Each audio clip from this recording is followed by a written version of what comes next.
Welcome to Asli Kahani. No fluff, no filter. Just the truth you need to see. Here are today's real stories from across India, beginning with the top updates from Karnataka.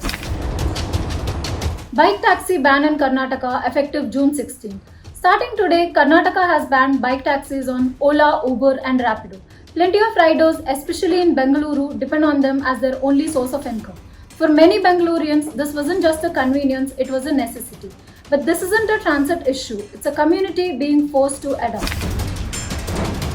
Well, the ban has been happening on one side of the city. On the other side, we have a Rapido driver slapping women in the daylight. While the ban made news, a shocking video made waves. A Rapido driver in Bengaluru slapped a woman passenger, causing her to fall to the ground. Caught on camera, it triggered outrage and raised big questions about passenger safety and rider accountability. Police have taken note, but so far, no public response from the company. Kedarnath helicopter crash, all 7 dead. Up in the Himalayas, a tragedy struck again. A chopper en route from Kedarnath to Guptkashi crashed, killing all 7 on board, including a child and a former army pilot. Dense fog, zero visibility. But this isn't the first. It's the 5th crash on this route in 2 months. Pilgrims now ask, are these holy journeys becoming too risky? Boeing flight emergency landing reporting mid-air technical issue. A Boeing 787 flying from Heathrow to India had to be diverted mid-air due to a suspected flap malfunction. The aircraft landed safely, but after the recent Ahmedabad plane crash, people are starting to wonder how safe is routine maintenance when it's 35,000 feet above the ground.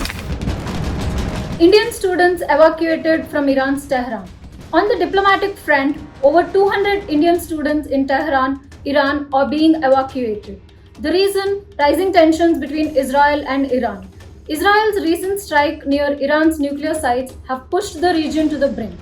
India's embassy is quietly organizing a safe corridor home as the threat of escalation becomes real. Pakistan will nuke Israel if it uses nuclear weapon against us, claims Iran.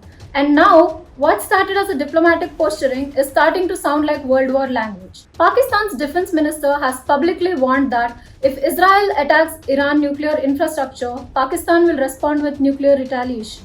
This isn't just saber rattling, it's a sign of how fast the Middle East could spiral into irreversible conflict. India, caught in the middle diplomatically, is now navigating one of the tensest geopolitical moments in years.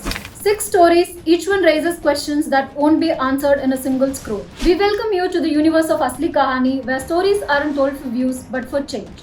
Like, share and subscribe to support journalism that slows down, digs deep and doesn't talk over you. Drop your thoughts in the comments and let us know what you think. Thanks for watching. Stay tuned for more.